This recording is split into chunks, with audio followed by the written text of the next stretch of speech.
La province du Lualaba face au défi de l'aménagement du territoire.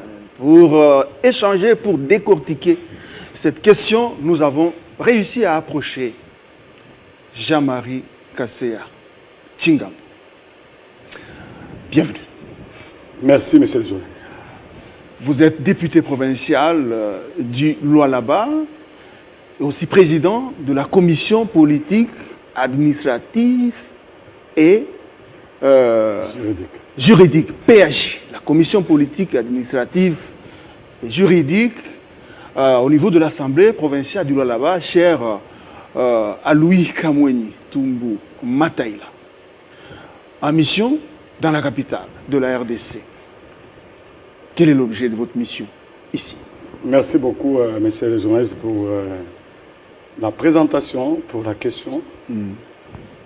C'est une question importante. Nous sommes venus en mission, effectivement, pour venir déposer l'avant-projet de la loi portant sur l'aménagement du territoire, ainsi que le rapport des amendements.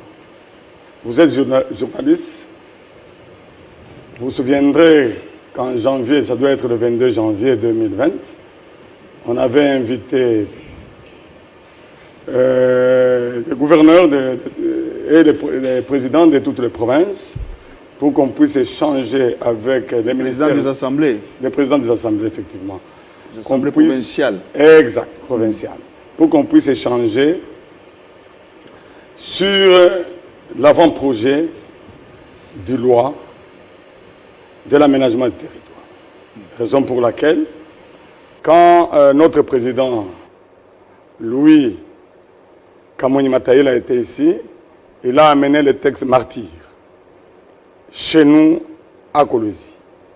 Et il a versé ce projet-là au sein de la commission PAJ, là où je suis président.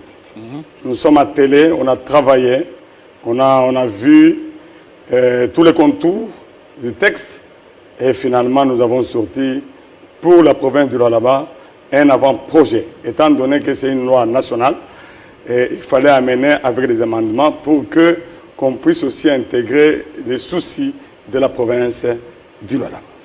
Peut-on en connaître le contenu en quelques lignes, le contenu de cet avant-projet sur l'aménagement du territoire? Oui, c'est-à-dire nous avions parlé de beaucoup de choses. Bon, je vous donne seulement ce qui est important. Personne n'ignore que dans ces pays, nous manquons la loi sur l'aménagement du territoire.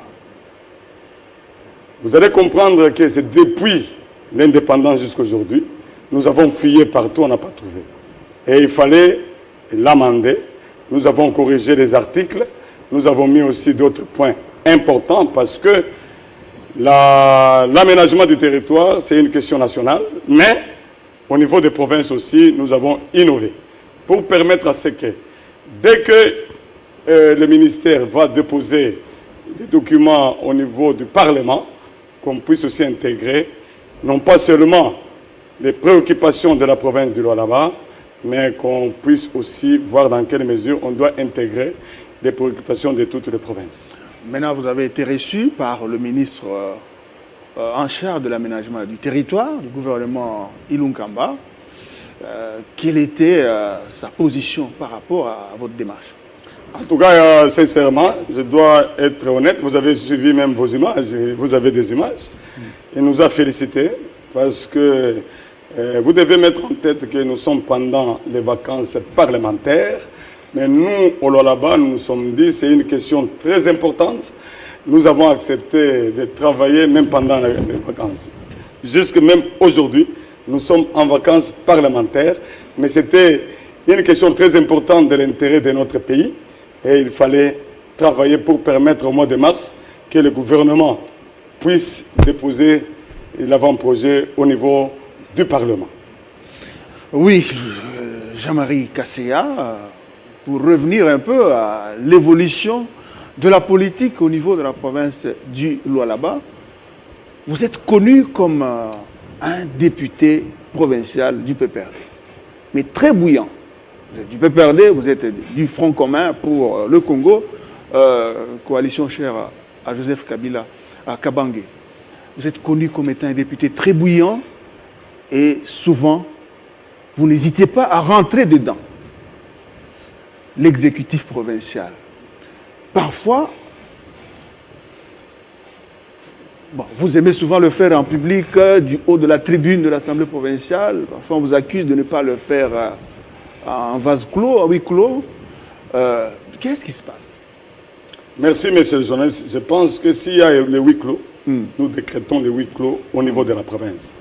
Mais s'il y a une question d'intérêt provincial de la population, je crois que nous devons en parler pour que la population arrive à comprendre que réellement nous avons nos représentants. Parce que vous êtes sans ignorer que quand on est député provincial, on est représentant du peuple. Et le peuple, quand le peuple vous amène un dossier, vous devez en parler.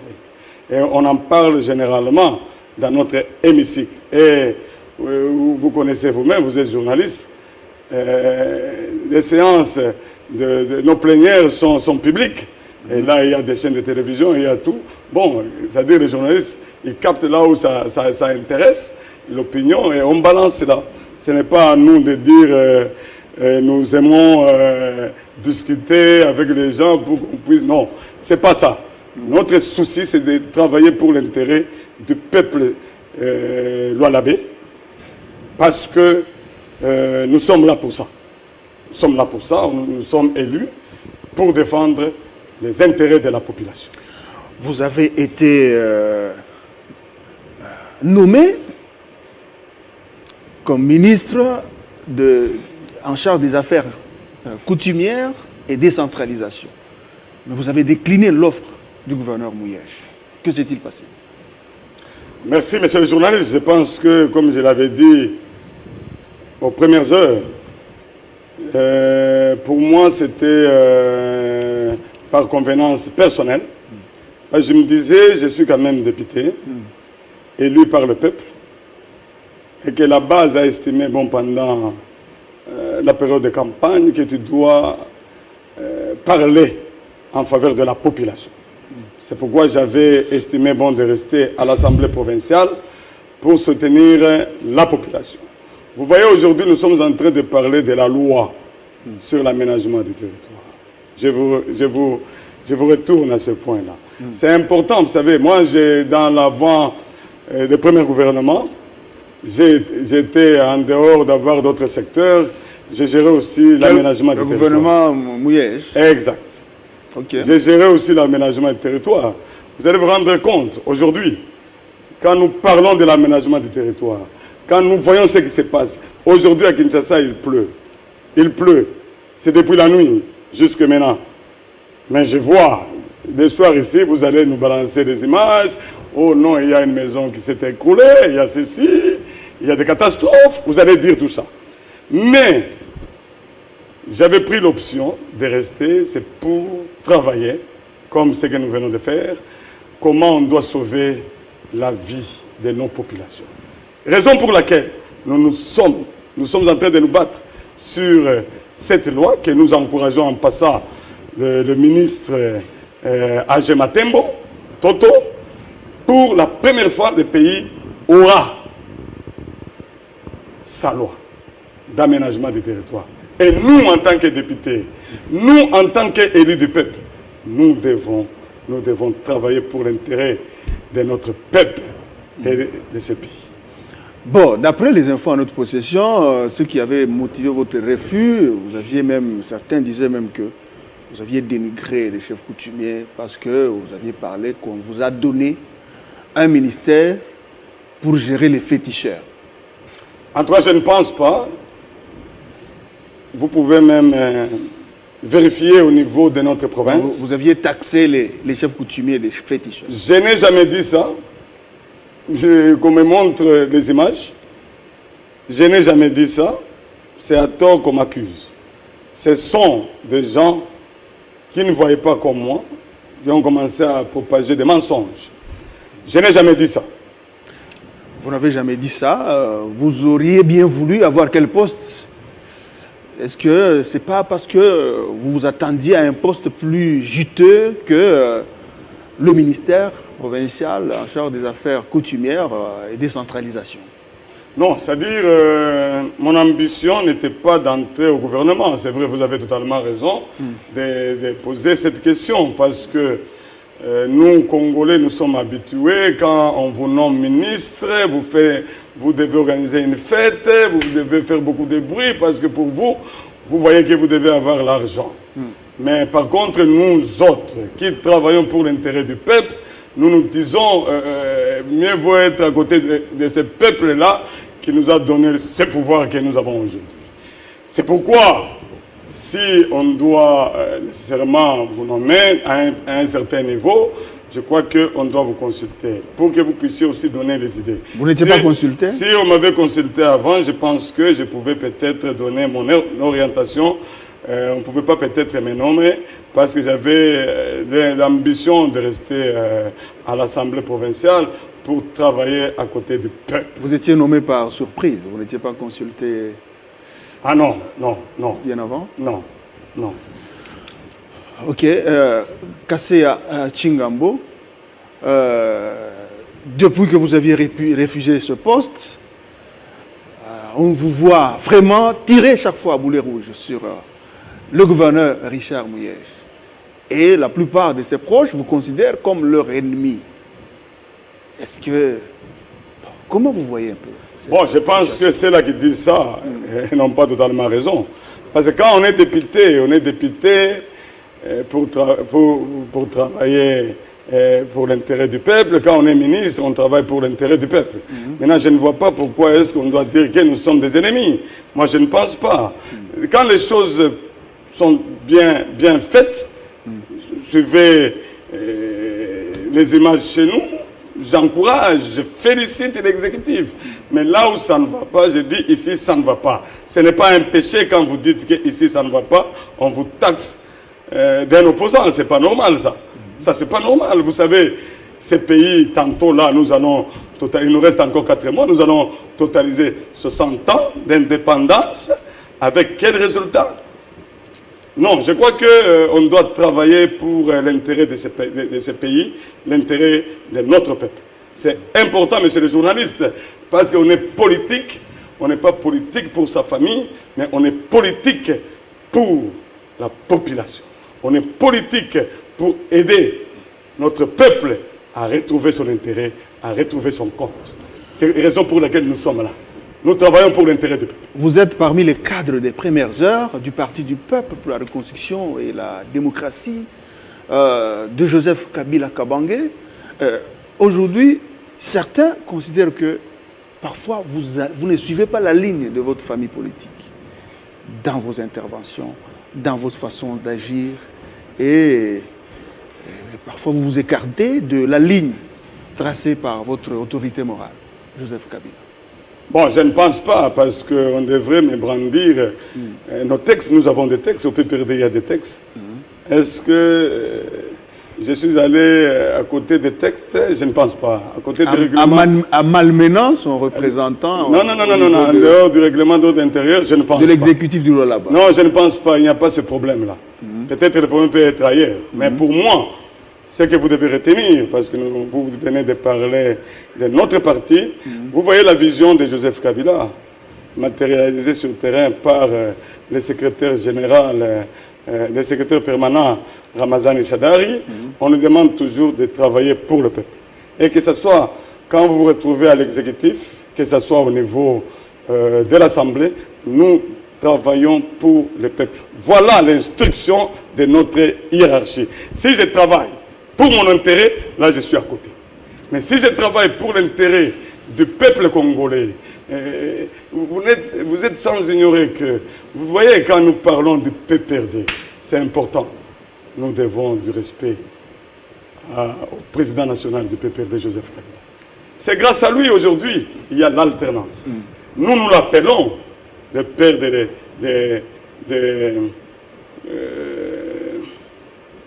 la démocratie. Pourquoi? Parce qu'à son âge, il a accepté de céder le pouvoir. À son âge, il avait accepté, il y a de cela longtemps, le système 1+4. qui avait donné la chance. Parce que là, il y avait 4 forces politiques, voire même 5 forces politiques. Mais Kabila a accepté de travailler. Mais aujourd'hui, nous n'avons que 2 forces politiques, donc CACH et FCC. Vous voyez comment les choses marchent. Je pense qu'il faut respecter Kabila, c'est quelqu'un qui voit très loin et nous l'encourageons et nous continuerons à respecter ses instructions en tant que fédéral. Je vous informe que je suis le fédéral adjoint du Lualaba. Donc la deuxième personnalité du PPRD au Lualaba. Exact. Ok. Votre province, le Lualaba, est réputée comme capitale du cobalt, la province la plus riche sur le plan des minéraux. Mais vous êtes dans la démarche d'aménager, de rationaliser vraiment la construction des maisons, la construction des villes, des cités et tout ça. Mais il y en a qui, bien sûr, il y a des efforts qui sont menés pour améliorer tant soit peu les conditions sociales de la population. Mais il y a certains compatriotes de la place qui considèrent que le travail qui est fait sur terrain par rapport aux richesses générées par la province, vraiment il y a une grande incompatibilité. Oui, monsieur le journaliste, vous avez totalement raison. On les voit. Quand je sillonne dans nos cités, dans nos quartiers, nous voyons ce qui se passe. C'est par manque de moyens que les gens construisent d'une manière ou d'une autre. À qui la faute? La faute incombe à nous, autorités, à nous, responsables. Il y a un paradoxe, vu la potentialité de la province, ainsi que la vie de nos concitoyens. Je crois que vous avez totalement raison.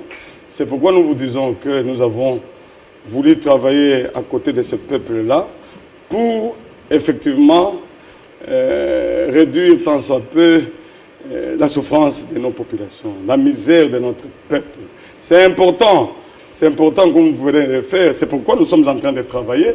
Bientôt là, il y a, au niveau de l'Assemblée, il y a des députés qui ont décidé de travailler tous en harmonie pour l'intérêt de notre peuple, parce que nous voyons il y a des choses qui ne marchent pas, il y a des choses qui marchent. Là où ça marche, nous disons c'est un coup de chapeau, mais là où ça ne marche pas, comme des routes de Kolwezi vers Dilolo, mes collègues, nous avons échangé avec nos collègues, ils ont compris aussi, nous avons tous compris qu'il y a un travail qui doit être fait sérieusement.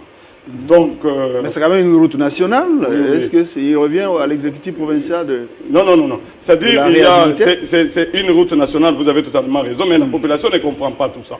Donc, en tant que député, nous devons travailler toujours en synergie avec le gouvernement provincial. Comme ça, le gouvernement provincial va discuter avec le gouvernement central pour que nous puissions résoudre le problème.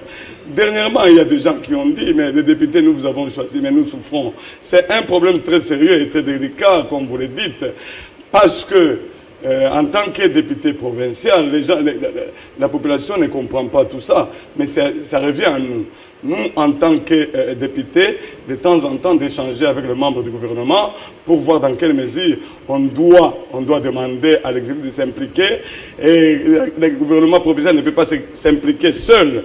Non, le gouvernement provincial doit s'impliquer en travaillant ensemble avec, avant de finir, national. Jean-Marie Kasséa, qu'est-ce que vous reconnaissez comme prouesse de l'exécutif provincial jusque-là? Bien sûr, beaucoup reste à faire. Qu'est-ce que vous reconnaissez comme étant prouesse, réalisation sur le terrain de la province du Lualaba? Il y a des réalisations, effectivement. Là, je reconnais, parce que je vous ai dit ici, là où les choses évoluent bien, nous devons dire coup de chapeau. Là où ça ne va pas, nous disons ça ne va pas.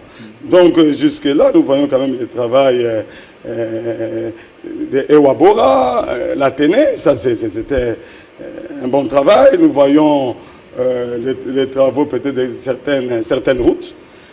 Nous apprécions. Mais nous demandons au gouvernement provincial de continuer, nous le disons toujours, continuer sur cette lancée-là pour que notre peuple puisse se retrouver. Parce que sans ignorer que nous sommes une nouvelle province, nous avons besoin que les choses bougent, les choses marchent sur tous les plans. Voilà, vous êtes dans la démarche de booster la publication, la promulgation de la loi sur l'aménagement du territoire. Est-ce que vous savez au moins que ce pays a beaucoup plus besoin des actions parce que les bonnes lois, les bons textes, il y en a? Oui, vous avez totalement raison, mais moi, quand nous soutenons la loi sur l'aménagement du territoire, parce que dans ce pays, on n'a jamais vu cette loi-là. Et vous savez, on est en train de distribuer, vous allez voir, on distribue les terrains, on fait ceci, mais malheureusement, sans respecter le plan d'aménagement. C'est pourquoi je vous dis que nous n'avons pas, depuis l'indépendance jusqu'à aujourd'hui, on n'a pas cette loi. Et pour moi, je profite de votre micro, nous parlons de la loi Bagajika. Cette fois-ci, si ça passait, on peut aussi parler de la loi Agematembo. Pourquoi pas? Parce que et pour la toute première fois dans ce pays, nous aurons un outil juridique pour nous permettre maintenant de suivre, d'aménager d'abord. Parce que l'aménagement doit d'abord précéder toute autre activité sur terrain. On doit aménager. Nous n'avons pas le plan d'aménagement dans ce pays. Ça va, merci. C'est pourquoi nous vous demandons que nous devons soutenir, et vous, journalistes, vous devez le faire aussi, pour soutenir le ministre Agematembo, ça demande cette concrétisation. Merci, ça demande beaucoup plus la volonté politique, parce que le texte, sûrement, ça va être mis en route, mais le gros restera la mise en œuvre. Je crois, votre volonté politique, la volonté de vous, acteurs politiques. Non, vous avez totalement raison. Est plus que nécessaire. Vous avez totalement raison. Ce n'est pas pour rien que le ministre Agematembo fait appel toujours aux institutions provinciales, que ce soit à l'exécutif, que ce soit pour que nous puissions respecter Merci beaucoup Jean-Marie Kassea Chingambo. Je rappelle que vous êtes député provincial du Lualaba, vous êtes président de la commission politique, administrative et juridique, la commission PAJ, au niveau de l'Assemblée de Louis Kamweni Tumbu Mataïla. Merci de nous avoir suivis, chers téléspectateurs. C'est votre magazine. Nous sommes Télé 50. Restez attachés à nos programmes. Au revoir.